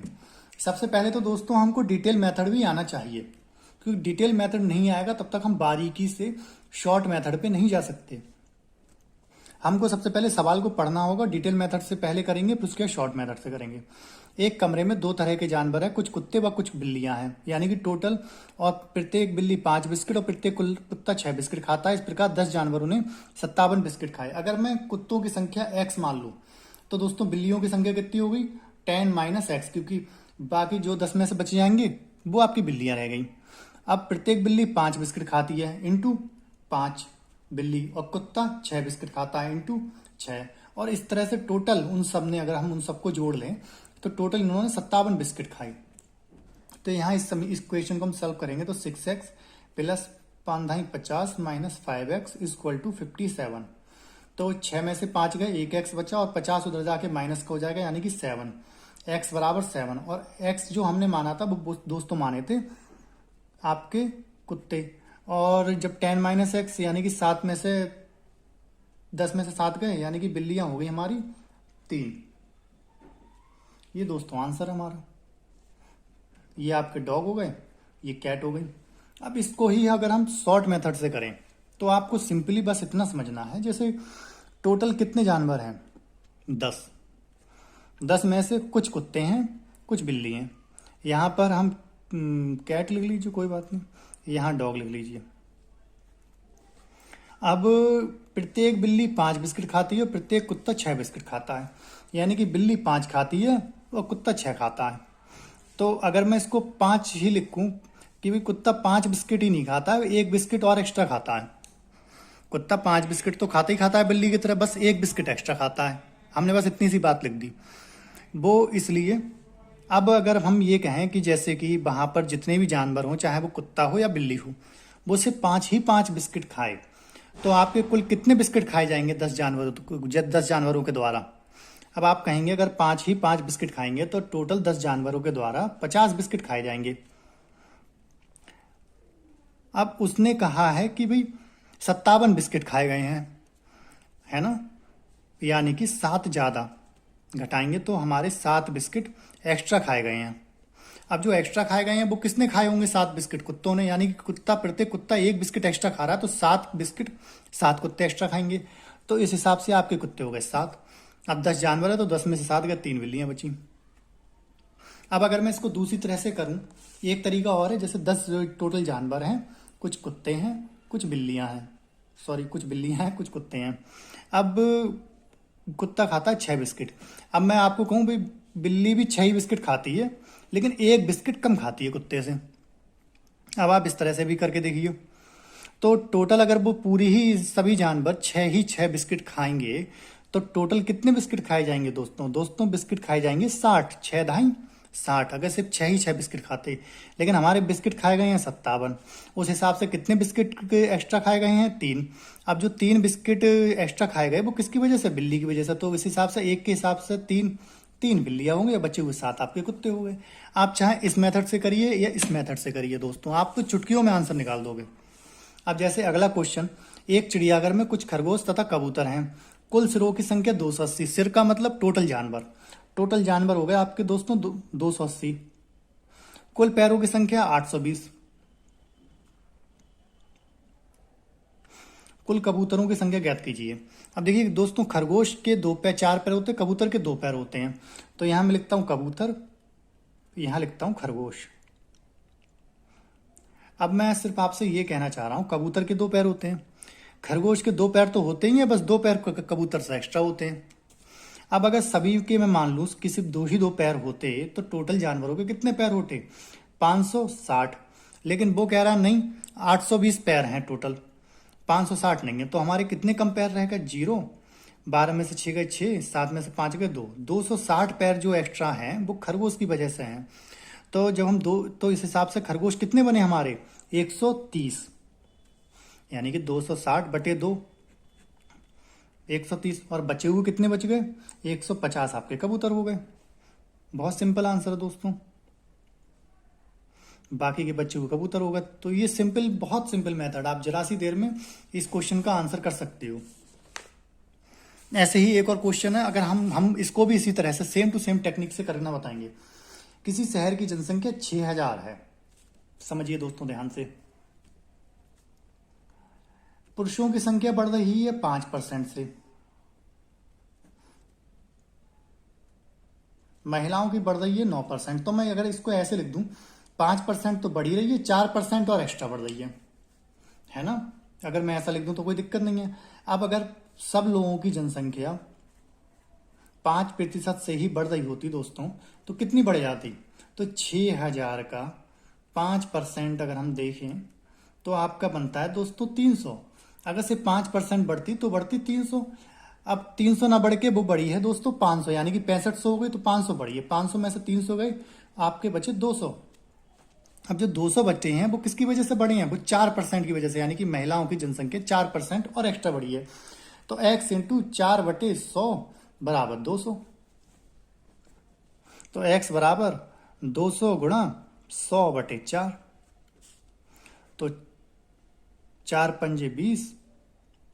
तो इस हिसाब से महिलाओं की कितनी जनसंख्या हो गई दोस्तों? 5000। 500 गुणा 100 यानी कि x बराबर 5000। तो महिलाओं की जनसंख्या हो गई आपकी 5000 और पुरुषों की जनसंख्या हो गई आपकी 1000। सिंपल। कुछ नहीं करना है आपको। अब एक इस तरह का भी क्वेश्चन आता है दोस्तों, सब एग्जामों में बहुत पूछा जाता है। कोई विद्यार्थी 25% अंक लाता है तो वह 210 अंकों से फेल हो जाता है, परंतु यदि वह 55% अंक लाता है तो वह 240 अंकों से पास हो जाता है। उत्तीर्ण प्रतिशत ज्ञात कीजिए। तो अब देखिए, कोई विद्यार्थी है जो 25% अंक लाता है और 210 अंकों से फेल हो जाता है, यानी कि माइनस के कम रह जाते हैं उसके अंक। अगर वो 55% ले आया तो 240 अंकों से पास हो जाता है। अब अगर मैं इसको घटाऊं तो घटाने पर आप जानते हो चिन्ह चेंज हो जाते हैं, ये प्लस का हो जाएगा, ये माइनस का हो जाएगा। 5 में से 5 गए 0, 5 में से 2 गए 3, और 4 और 1 5, 2 और 2 4, 450 दोस्तों। यानी कि हमारी जो 30% की वैल्यू है वो 450 है। ठीक, इतनी बात आप समझ गए। ये एक सिंपल सी थ्योरम होती है, वो हम उसके आधार पे इसका कंपैरिजन करके निकाल लेते हैं। अब 1% की वैल्यू क्या होगी? 450/30। 1 0 से 1 0, 3 एकम 3, 3 पंजे 15, यानी कि 1% आपका बराबर है 15 के। इतनी बात आपके समझ में आई? तो अब जैसे कि 1% बनना है दोस्तों 15 नंबर की। अब उस सवाल पर चलते हैं। यदि वो 25% अंक ला रहा है तो वो 210 अंकों से फेल हो जा रहा है, तो 210 अंकों की कितनी परसेंट बनेगी आपकी? ये देखिए सीधे सीधे 1% बनेगी 15 की, तो 210 अंकों की इसको हम 15 से भाग कर दे रहे हैं, सबसे बढ़िया। 3 पंजे 15, 3 सत्ते 21, 5 एकम 5, 5 चौके 20, यानी कि 14। यानी उसमें 25% में उसकी 14% और आ जाती तो वो व्यक्ति पास हो जाता। तो पासिंग परसेंट कितना हुआ दोस्तों इसमें? 39%। यानी कि 39% व्यक्ति लाया हुआ व्यक्ति पास हो जाएगा। हमको ज्यादा कुछ करना ही नहीं है। पासिंग परसेंट पूछा, पासिंग परसेंट तुरंत के तुरंत निकाल दी। अब अगर वो सीधे सीधे पासिंग नंबर बोलता तो हम यहीं से निकाल देते। 1% है 15 के बराबर, तो 25% कितनी हो जाएगी? 25%। तो हम ये नहीं निकालते, तो हम अपना दूसरा तरीका निकालते। 25% हो जाती 25 गुणा 15, तो 15 पंजे 75, 15 दूनी 30 और 7 37, 375। यानी और उसके नंबर कितने कम रह गए थे? 210, तो 210 और जोड़ लो। 5 7 और 8, 3 और 2 5। ये आपके पासिंग मार्क्स हो जाते। मेरे कहने का मतलब बस ये है, सवाल में दोस्तों जो निकाले आप वही निकालो, तुरंत भाषा को पकड़ के। पूरा सवाल सॉल्व करने की कोई जरूरत नहीं है किसी भी सवाल में। अब जैसे अगला सवाल, यदि कोई विद्यार्थी 36% अंक लाता है और 32 अंकों से फेल हो जाता है माइनस के, अगर 48% अंक लाता है तो वह 64 अंकों से पास हो जाता है। तो हम इसको घटाएंगे तो ये प्लस 8 में से 6 गए 2, 4 में से 3 गए 1, 4 और 2 6, 6 और 3 9। घटाना तो आता ही होगा, सब कुछ चिन्ह बदलते हैं। 12% बराबर है 96 के, तो 1% बराबर हो गई 12 अट्ठे 96। अब 1% की 8 बन रही है, तो 8 के हिसाब से 32% कितनी बनेगी? 8 चौक 32, यानी कि 4% उसकी और आ जाती तो वो व्यक्ति पास हो जाता है। यानी कि 36 और 4 40% इज द पासिंग परसेंटेज। हमको दोस्तों ज्यादा क्वेश्चन सॉल्व करने की आवश्यकता है ही नहीं, इतने से ही हमारा काम हो जाएगा। अगला देखिए, कोई विक्रेता कुल बिक्री पर 12% कमीशन देता है तथा 15,000 रुपए की बिक्री पर 1% बोनस देता है। यदि विक्रेता की कुल आय 7,650 हो तब कुल बिक्री ज्ञात करें। देखो दोस्तों, इसको भी मैं दो तरह से करना बताऊंगा आपको, सेम टू सेम, पुराने मेथड से होगा ये। अगर हम देखें, let the total sales equal to X. अगर हम टोटल सेल एक्स मान लें तो पहले तो वो 12% कमीशन पे, बिक्री पर 12% कमीशन देता है। यानी कि टोटल सेल शुरुआती की एक्स थी, उस पर पहला 12% कमीशन देता है। प्लस जब उसकी 15,000 से अधिक की सेल रह जाएगी, यानी कि एक्स माइनस 15,000, 15,000 घटा देंगे तभी तो उतनी बड़ी हुई कमीशन बचेगी कि उसकी सेल जो हुई, जैसे 20,000 हुई तो 20,000 से कितने ज्यादा पर वो उसको एक बोनस देगा 1%, यानी कि 5,000 पे। कैसे पता चला? क्योंकि 20,000 से हमने 15,000 को माइनस करा। ऐसे ही बड़ी हुई सेल निकाल ली हमने, एक्स माइनस 15,000, इस पर वो 1% कमीशन देता है, 1/100। और उसका टोटल कितनी इनकम हुई? 7,650। मेरे कहने का सीधा सीधा मतलब ये है। अब आपका ये हो गया 12x/100 प्लस x/100 माइनस 15,000/100 आपका हो जाएगा 150 माइनस के 150 बराबर 7,650। 12x और x 13x/100 बराबर उधर जाके यह दोस्तों इसमें जुड़ जाएगा। तो 0 5 और 5 10, 6 और 1 7 और 1 8 7800। अब 13x बराबर 7800 गुणा 100/13, 13 छंग 78, 6x बराबर 60000 यानी कि 60,000 रुपए की उसकी टोटल सेल थी। ये हमने सूत्र के माध्यम से करा, फॉर्मूला बेस बनाते हुए। वैसे तो सबसे बढ़िया तरीका यही होता है, लेकिन अगर हमको इससे भी बढ़िया टेक्निक पता है, जैसे हम कभी सवाल में फंस जाएं तो हम इसी मेथड से करेंगे। बट जब हमको सवाल आता है और हम उसमें कम समय में बढ़िया आंसर के साथ कर सकते हैं तो हम क्यों ना करें, अपना समय तो हमको बचाना ही है दोस्तों। तो आइए देखते हैं। अब जैसे हमने पिछले वाले कबूतर और वो वाला खरगोश वाला क्वेश्चन करा था, वैसे ही समझिए। अब ऐसा मान लीजिए शुरुआतिंग के 15,000 पर वो कितने % कमीशन देता है? देता है भैया 12%। उसके ऊपर की सेल पर वो देता है 1% बोनस यानी कि 13%। ऐसा मानिए। अब मैं ये कहूं कि अगर वो पूरे पर ही 13% कमीशन दे, यानी कि इधर भी 13% दे, इधर भी 13 दे, तो जो विक्रेता है उसे लाभ होगा या हानि होगी? तो आप कहोगे लाभ होगा। अब कितने का लाभ होगा? वो होगा भैया 1% का। 1% का कितने के 1% का? 15,000 के 1% का, यानी कि 15,000 का 1% जो आपका बनेगा उसका उसको उतना ज्यादा लाभ होगा 1% का। अगर आपको ये बात समझ में नहीं आई हो तो मैं फिर से आपको समझा दे रहा हूं। जैसे 15,000 से ऊपर की जितनी भी बिक्री होगी उस पर वो उसे 13% देगा। जैसे 16,000 हुई तो 1,000 पर 13 देगा और पीछे वाले 15,000 पर 12% देगा। ऐसे ही अगर 20,000 हुई तो उस पर 13% देगा, पीछे वाले पर 12% देगा। अब मैं बस कहने का मतलब ये है, अब अगर वो पूरे पर ही 13% दे दे, यानी कि 15,000 तक भी 13% दे और ऊपर भी 13% दे, तो उसको जो फायदा होना था वो उसे 1% का एक्स्ट्रा फायदा होता नहीं होता 15,000 का, यानी कि उसको जो फायदा होता वो होता आपका 150 रुपए का। 150 रुपए उसको एक्स्ट्रा मिलते नहीं मिलते दोस्तों, यानी कि उसको 150 रुपए का फायदा होता। तो जब उसको 150 रुपए का फायदा होता तो उसकी जो सेल टोटल कमीशन बनी थी 7,650, उसमें उसको 150 रुपए का और फायदा हो जाता। बस 0 5 और 5 10, 6 और 1 7 और 1 8 7800, तब उसको 7800 रुपए मिलते। अब लेकिन कब मिलते? जब उसको टोटल सेल पर 13% दोस्तों कमीशन मिलता तब। यही तो है, टोटल सेल पर 13%, तो 7800 गुणा 100 गुणा 13, सॉरी गुणा 100/13, 13 छंग 78, 600, यानी कि 60,000 की दोस्तों टोटल सेल हो गई। सीधा साधा मतलब मेरा ये है। ये चीज हम सवाल से ही देखकर समझ जाते हैं, हमको ये सब तिगड़म बनाने की दोस्तों जरूरत नहीं पड़ेगी। जब आप इसको बार बार प्रैक्टिस करोगे तो आपको इतना पेन चलाना ही नहीं है। आपको बस यहाँ देख के समझ जाना, कोई विक्रेता कुल बिक्री पर 12% कमीशन देता है तथा 15,000 रुपए से ऊपर की बिक्री पर 1% कमीशन देता है। तो यदि कुल विक्रेता की आय 7,650 हो तब कुल बिक्री ज्ञात करें। तो बस मैंने इतना सा कहा कि अगर वो पीछे भी 1% और बोनस दे दे 15,000 तक, तो उसको 150 रुपए का यहाँ पर कुल प्रॉफिट हो जाता। और जब 150 रुपए का प्रॉफिट होता तो उसको बोनस जो मिलता वो 7,850 रुपए हो जाता उसका बोनस, टोटल उसका कमीशन इनकम। तो जब 7,850 उसकी इनकम हो जाती तो जो टोटल सेल होती तो उसका ही तो 13% वो देता, तभी तो 78,50 बनता। तो उस हिसाब से हम टोटल सेल निकाल लेंगे वहां से। सिंपल, हम ज्यादा सॉल्व भी नहीं करेंगे, हम सीधे यहां पर आएंगे डायरेक्ट, ये हम रखेंगे और हमारा आंसर निकल आएगा 2 लाइनों में। आइए अगला प्रश्न देखते हैं दोस्तों। चीनी का मूल्य 20% बढ़ता है,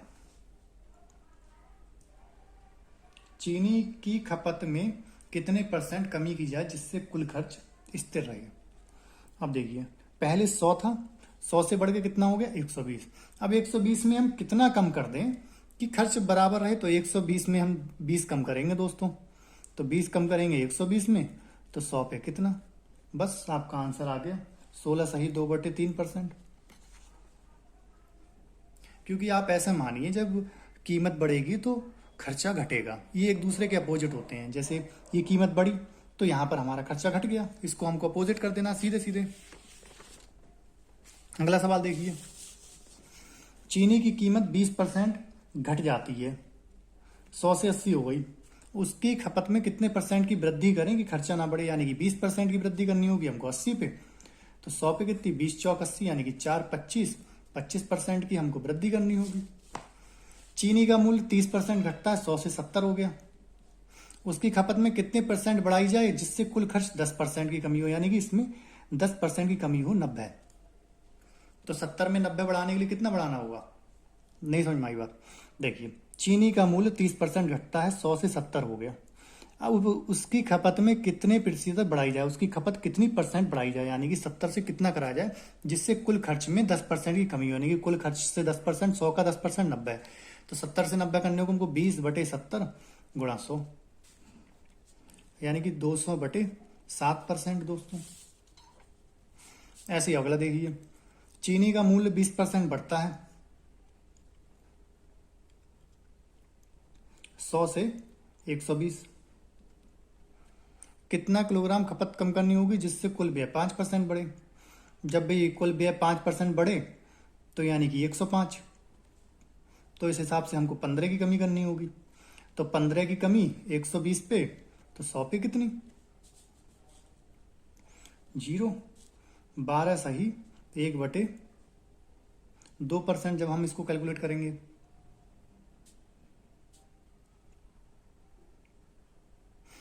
अब हम यहाँ से परसेंटेज से इसकी वास्तविक खपत निकाल लेंगे, या जब इन्होंने वास्तविक खपत दी हुई है या ओरिजिनल खपत पूछी तो हम इसमें एक चीज और कर सकते हैं आपका। देखिए, जैसे कि 15/120 आया, यही तो मतलब है। तो अगर हम इसको हम सिंप्लीफाई नहीं भी करें तब भी हमारा काम बन जाएगा। काम कैसे बन जाएगा? ये होगी हमारी दोस्तों मूल खपत, मान, ये हमारा रिजल्ट हो गया। तो लेकिन जब इनने कहा भी वास्तविक खपत 280, यानी कि 120 का 280 है, तो 120 यूनिट डिनोट कर रहा है 280 को, तो 1 डिनोट करेगा 2 को, तो 15 कितने को डिनोट करेंगे? तो 15 डिनोट करेंगे 30 को, 15 दूना 30, आंसर। ये आपका आंसर हो गया। सॉरी, 2 नहीं आएगा, तो 1 डिनोट करेगा 280/120, यानी कि 0, 2 2 कम 2, 2 चौक 8, 2 छंग 12, 2 3 6, 2 7 14, यानी कि 1 यूनिट डिनोट करेगा 7/3 को। तो उस हिसाब से 15 यूनिट कितने को डिनोट करेंगे? 7/3 गुणा 15, तो 3 पंजे 15, 7 पंजे 35, तो 15 यूनिट डिनोट करेंगे 35। तो इतने की 35 किलोग्राम की हमको कमी करनी पड़ेगी, क्योंकि उन्होंने ओरिजिनल वैल्यू पूछी है। तो हम परसेंटेज क्यों निकालेंगे? जब हमारा काम ओरिजिनल वैल्यू से ही चल रहा है तो हम परसेंटेज निकालेंगे ही नहीं। जैसे अगला क्वेश्चन देखिए,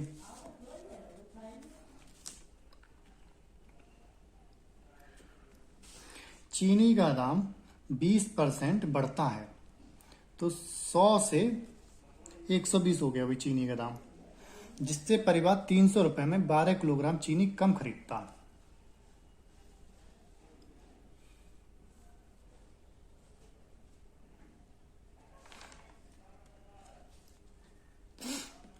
तो देखिए, अब 300 रुपए में 12 किलोग्राम चीनी कम खरीदता है, ज्ञात करें वास्तविक खपत और वर्तमान खपत।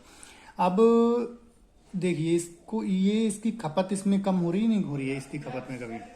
अब कितने की कमी हो रही है वो हमको देखनी है, 20/120। जब उन्होंने प्रतिशत नहीं पूछा तो हम दोस्तों प्रतिशत नहीं निकालेंगे, हमसे मूल मानों के साथ करेंगे, यानी कि 1/6, 1 की कमी करनी होगी 6 पर।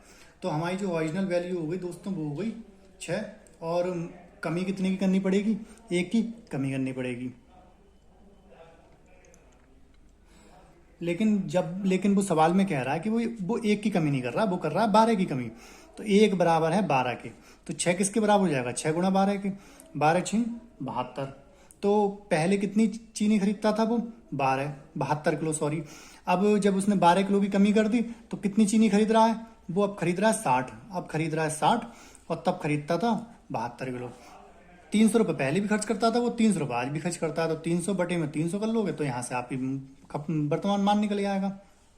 सीधे सीधे कितने रुपए किलो चीनी चल रही थी तब, कुछ भी निकाल सकते हो आप इस मेथड से। अब देखिए, एक व्यक्ति अपनी आय का 60% खर्च कर देता है। यदि व्यक्ति की आय चलिए दोस्तों, अगला प्रश्न देखते हैं। एक व्यक्ति अपनी आय का 60% खर्च कर देता है। यदि व्यक्ति की आय 15% तथा व्यय 15% बढ़ता है, बचत में प्रतिशत परिवर्तन ज्ञात करिए।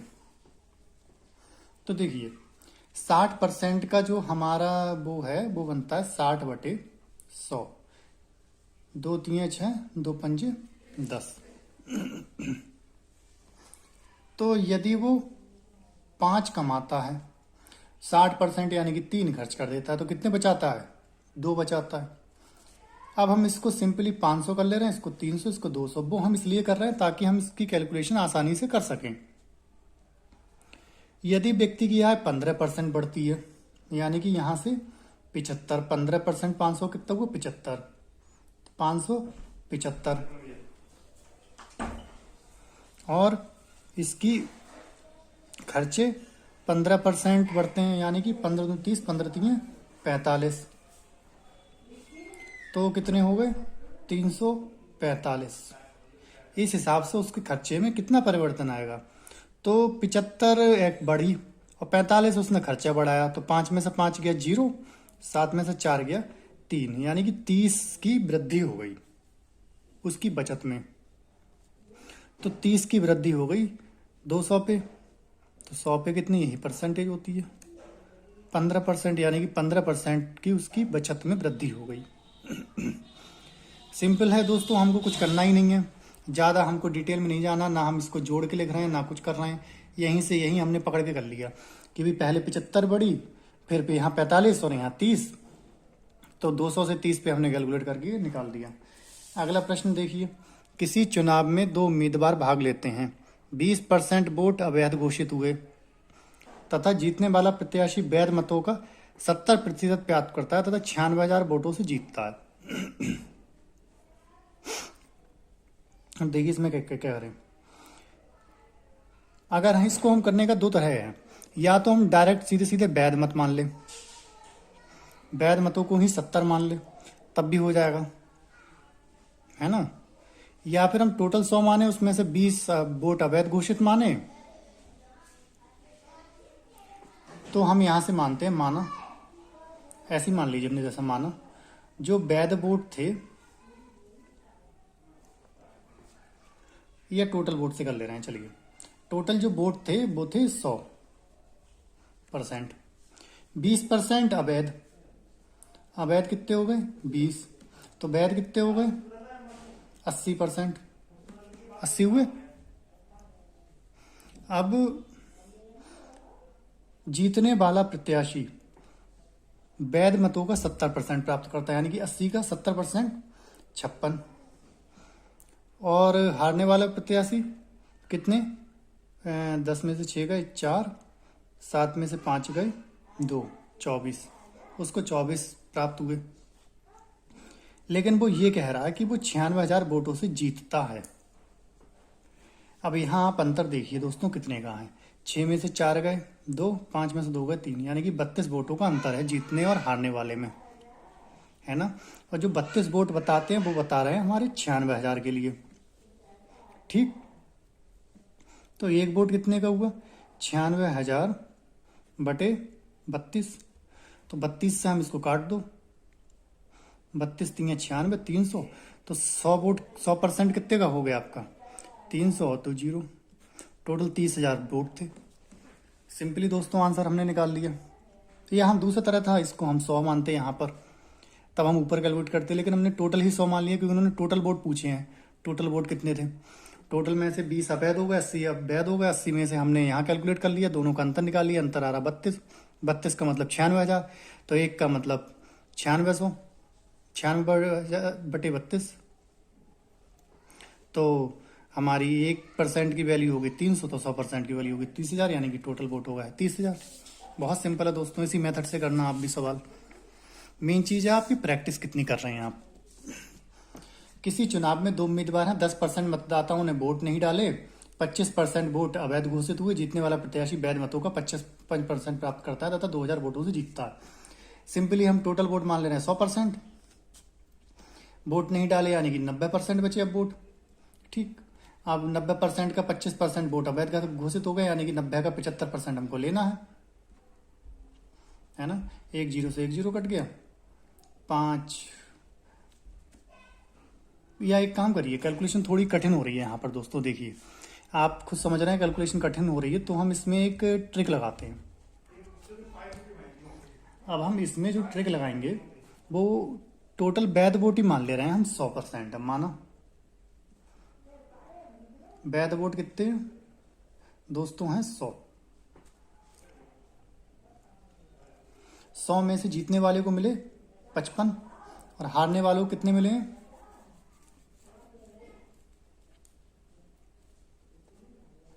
45। सीधे सीधे दिख रहा है। दोनों का अंतर कितना बना, 5 में से 5 गया 0, 5 में से 4 गया 1।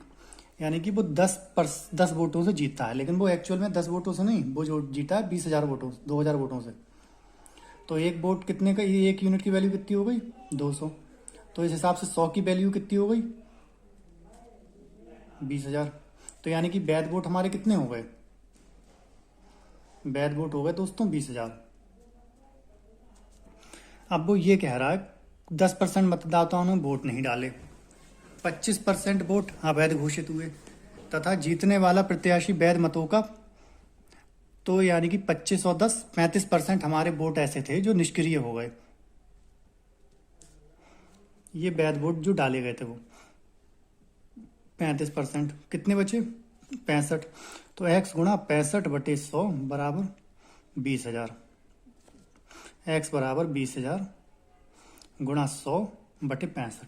हम इस इक्वेशन को सॉल्व करके अपना आंसर निकाल लेंगे।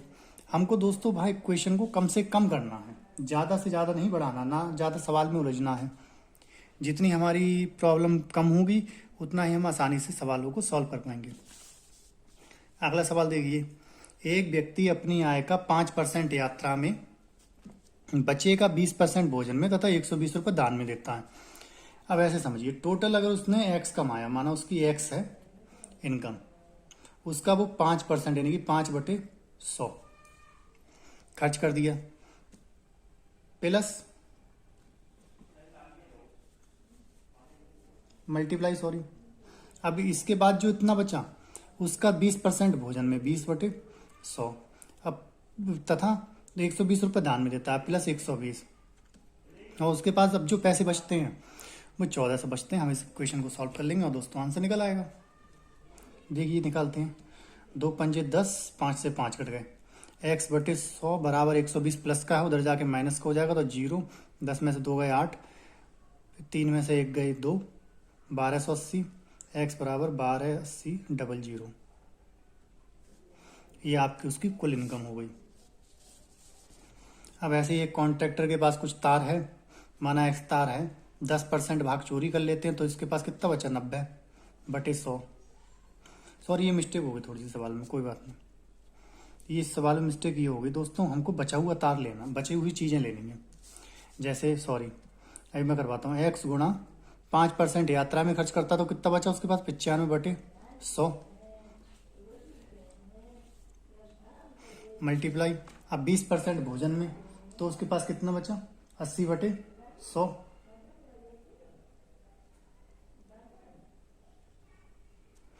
अब प्लस 120 बराबर 1400, ये इक्वेशन बनेगी। ऐसे ही 90/100, अब गुणा बचेगा 70% यानी कि बेच दिया गया, तो बेच दिया तो कितना बचा 30/100। अब जो कितना बचा है वो 810 मीटर बचा हुआ है। वो मैं थोड़ा सा कंफ्यूज इसलिए हो गया था क्योंकि उसमें बचा हुआ बोला है लास्ट में, जब बचा हुआ है तो हमको भी बचा हुआ दोस्तों तक इक्वेशन लेकर चलना होगा। जैसे 10% चोरी हो गया तो कितना बचा 90, अगर उसका भी बचा हुआ 30, 70% बेच दिया तो कितना बचा 30 बचा।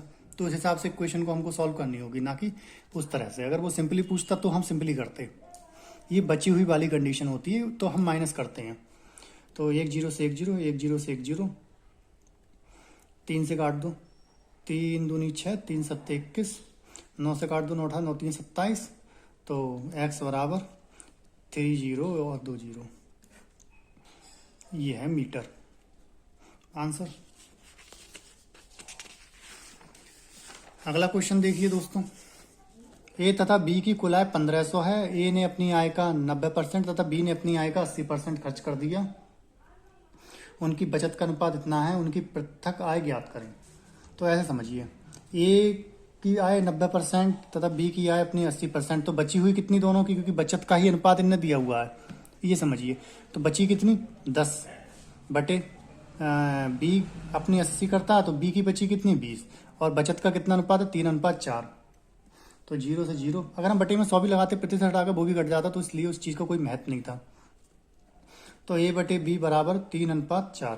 तो ए 3 हो गया, बी 4 हो गया हमारा। और ए प्लस बी की जो उनने बोला कुल आय है वो है 1500, लेकिन यहाँ पर हमको दिख रही है ए और बी की 7 है।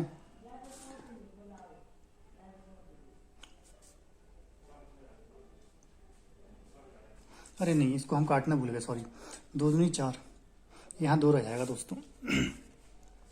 5, तो 1 यूनिट की वैल्यू कितनी हो गई, 1 यूनिट की वैल्यू हो गई 300।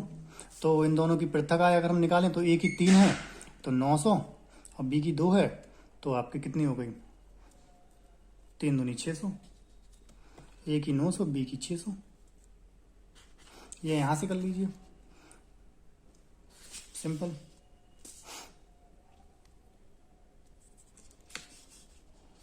तो दोस्तों ये हमारा फाइनल क्वेश्चन था। अब आप हमारे जो टेलीग्राम ग्रुप है उसमें मैं ये सारे के सारे दोस्तों क्वेश्चंस डाल दूंगा, और टेलीग्राम ग्रुप का जो लिंक है वो आपको इस वीडियो के डिस्क्रिप्शन में मिल जाएगा। अगर आपको वीडियो के डिस्क्रिप्शन में नहीं मिल रहा है तो आप सिंपली यहाँ पर सर्च करिए t.me/study revolution 2। ये आप सर्च करोगे तो आप तुरंत हमारे टेलीग्राम चैनल पर पहुंच जाओगे। तो वहाँ पर आप इन सब की ये PDF मटेरियल डाउनलोड कर सकते हैं और दोबारा से इन क्वेश्चंस को प्रैक्टिस कर सकते हैं। अगर आपको उसके बाद भी कोई डाउट आए तो वहाँ पर आप अपनी क्वेरी छोड़ देना, मैं दोस्तों उस क्वेरी का आपको जरूर आंसर दूंगा। और इसी तरह से आपकी पूरी की पूरी कंप्लीट मैथ करवाई जाएगी। दोस्तों मैं बोर्ड पर भी करवाता, लेकिन बोर्ड पर आपका टाइम ज़्यादा कंज्यूम होता है, आपका टाइम वेस्ट ज़्यादा होता है, आप कंफ्यूज ज़्यादा होते हैं। कॉपी पर जब आप देखोगे और स्वयं कॉपी पर लिख के करोगे तो आपका टाइम भी बचेगा और आप कम समय में ज़्यादा से ज़्यादा स्टडी कर पाओगे, क्योंकि मेन फोकस आपका दोस्तों स्टडी पर होना चाहिए, ना कि ज़्यादा इधर उधर। क्योंकि जब आप स्टडी अधिक से अधिक करोगे तो दोस्तों आपके चांसेस एग्ज़ाम क्रैक करने के अधिक से अधिक होंगे। और बाकी आप लोग प्रैक्टिस करना, अगर कोई क्वेरी हो तो आप हमारे टेलीग्राम चैनल पर छोड़ देना। और दोस्तों हमको सब्सक्रिप्शन की बहुत ज़्यादा ज़रूरत है, तो कृपया सब्सक्राइब जरूर करना हमारे चैनल को। बाकी थैंक यू, हमारे साथ जुड़े रहना।